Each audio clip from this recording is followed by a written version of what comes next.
It is finally the day. It is warming up outside. Today the low is now, I think today's low is in the 60s. So all the tortoises are getting moved outside and I'm so ready for that. This tarp, I'm just gonna fold it up and put it behind the tortoise house because, you know, we may get some weather like this again. First one. And the second one here. Another one here. I know they're so ready to get out of their boxes. We got this guy.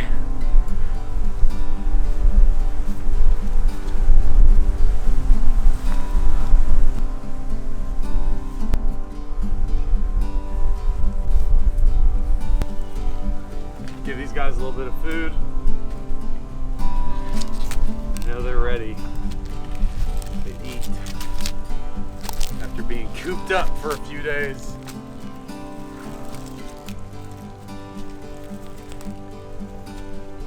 So we're getting all the power hooked back up to the tortoise houses because I kind of shut them all down. That way all the power could be on the sulcata house because they stayed out the whole time. Turn off their heat lamp, one of them. So let's see. Oh, I guess they're all unhooked right now. So we'll turn off one of theirs because they don't need that much heat right now. Which at this point, you guys watching this video, you guys know what happened with the leopard tortoises, with everything. We had to get everything inside because of this crazy single-digit weather that we had. And I will say, even though we had to bring the leopards in, the tarp strategy definitely worked. It helped maintain those temperatures. It was just a little too much of a beast, like with the 50-mile-an-hour winds. But that's why I'm keeping the tarps in place, because I will do this again. It wasn't like it was a fail.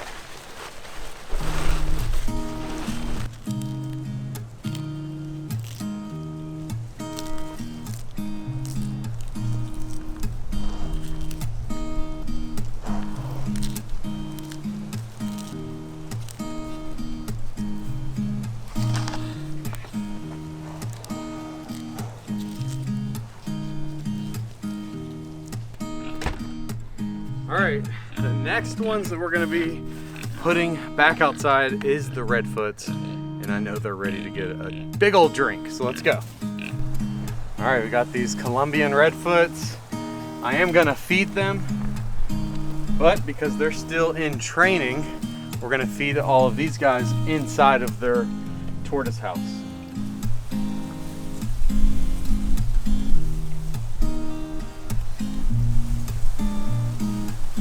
This is the only one that's not a Colombian. You can see has the red feet instead of the yellow.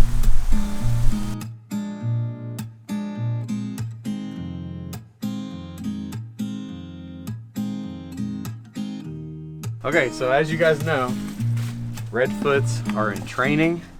So to train them to come back here each night and come into their warm house, this is where we feed them at. And they're getting pretty good at it. I'm also going to go ahead and put in some food for the elongated and the Burmese mountain tortoises, which we're going to go get them next. I think it's safe to say they're ready to get out, so I'm going to take them closer to their hide and we're going to let out all of these Burmese mountain tortoises and the little elongateds that have been being climbed on at the moment.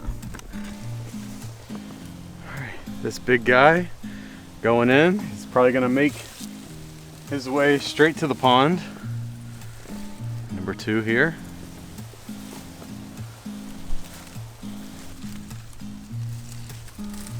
And for the elongated.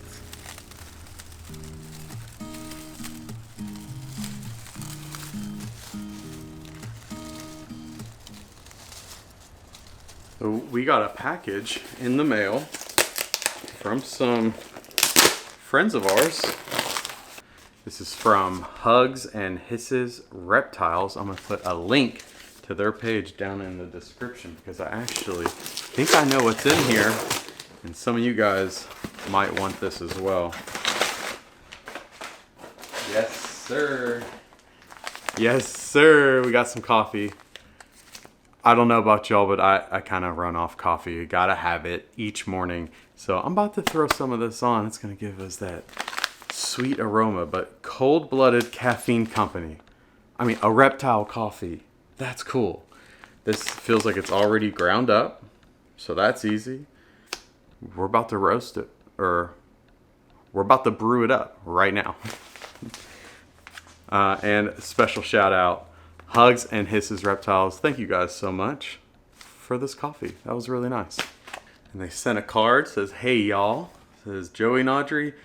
Ron and I wanted to thank you for the support you've given us these past 2 years. We greatly appreciate it. We hope you enjoy the coffee. Thank you guys so much, but actually, you guys have shown us so much support. When we first came out with t-shirts, I'll never forget it. This family bought t-shirts for the husband, wife, and their son. And when they sent me a picture of that, I was like, I couldn't even believe what I was seeing. I at that point in time, I just had a hard time believing that I had fans, or like that I was inspiring people. It just didn't make sense to me at that time. I didn't even know that would happen.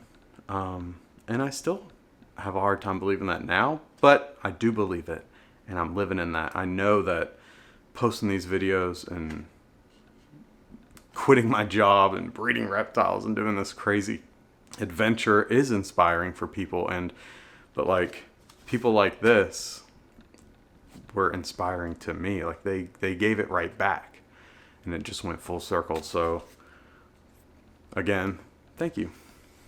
So something really exciting just happened. I just placed the order for our chicks, and right here behind me is the brooder that we're going to be raising them in. I'm so excited to get chickens onto the homestead. I mean, you can't have a homestead without chickens, and the ones I ordered will be our egg layers for a couple years to come. Animals are now moved back into their enclosures, outside, eating, thriving. Temperatures are good. We got the reptile room all cleaned up, put back together, which feels so much better in there, not being so crowded with all those enclosures.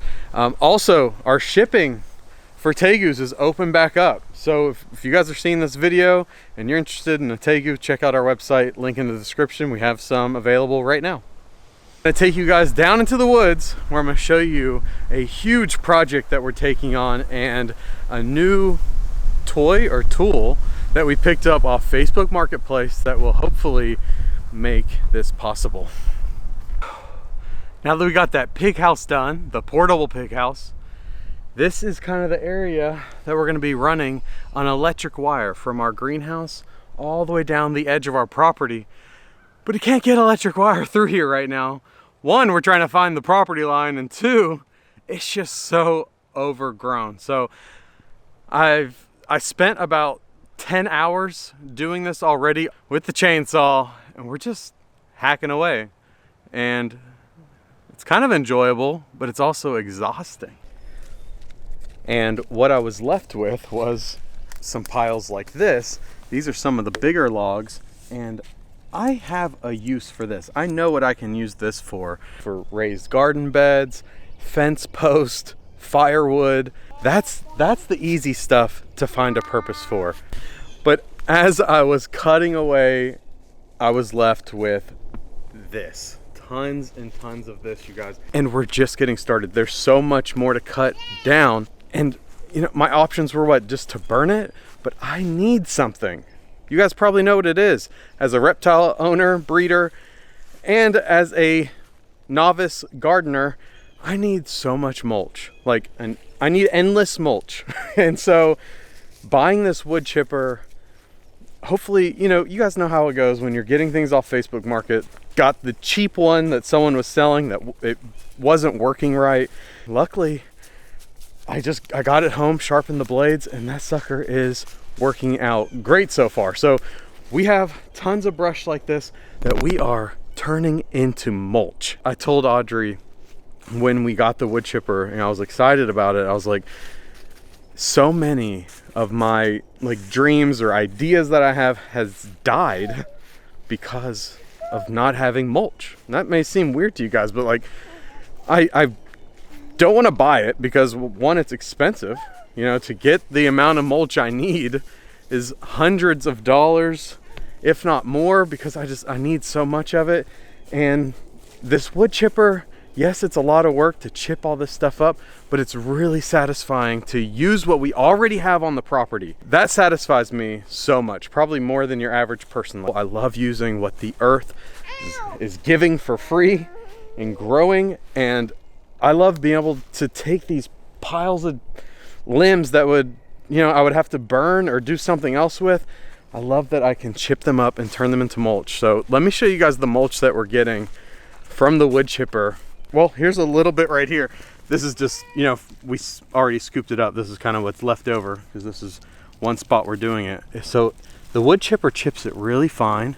I like that. That will work good for the outdoor enclosures for all of the reptiles, and it will also decompose quickly and really well, so it will be perfect for using in our garden. And speaking of garden, if you guys have been following along, you know that we have our pigs clearing out this area right behind the greenhouse, and they're done. They are done. If you guys, maybe I'll throw in a clip real quick of what this place looked like a couple weeks ago. They successfully ate all the grass without destroying the land here. They've just been fertilizing. You guys, check this out.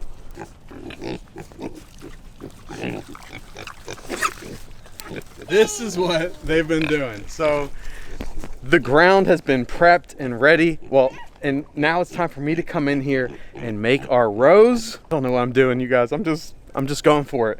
So that's what I'm gonna do. I'm gonna get time to move the pigs out. We're gonna put them in a different part of the property so they can start working on the ground somewhere else. And we're gonna put in our rows, and this is gonna be our main garden area this spring. So I'm really excited about that. I'm so happy with the work they did. And you know, just like using the trees and making our own mulch, this ties in right with that. Like, I'm using the pigs to prepare the garden, prepare the ground. You got some water? Oh, okay. And so being able to use the pigs, which is something that we already have, I don't have to come out here and try to remove all this grass or nothing. They did the work. I got to sit back and just watch them eat free food. So it's been great. It worked out even better than I expected. They gave us a ton of manure that we're going to use in our garden. One more thing. We're making our own compost. That's going to go in the garden. And then here's some more of the mulch that we have been collecting. You guys see this? I mean, we have a bunch, and we have, you know, endless amount. It just, you know, it does take work, does take time. Got to go down there and chip it up, but this is fantastic. Yeah, there's some water right there. So this mulch is going to work great, and our first project that we're going to use it on is in the pig prepped garden right next to it. So I'm really, really excited about that. Shipping one tegu today, an Argentine black and white female. We got a really nice one picked out. Oh. We have a nice one picked out for a first time tegu owner who found us on YouTube. No! No? Can I come inside? No. Why? No. Come on. No. Come on. No. What if I tickle you? What if I tickle you? Here she is right here. Really sweet girl. Argentine black and white tegu. We got her packed up. Now off to FedEx we go. She will arrive at her destination by 10:30 tomorrow morning. It's crazy.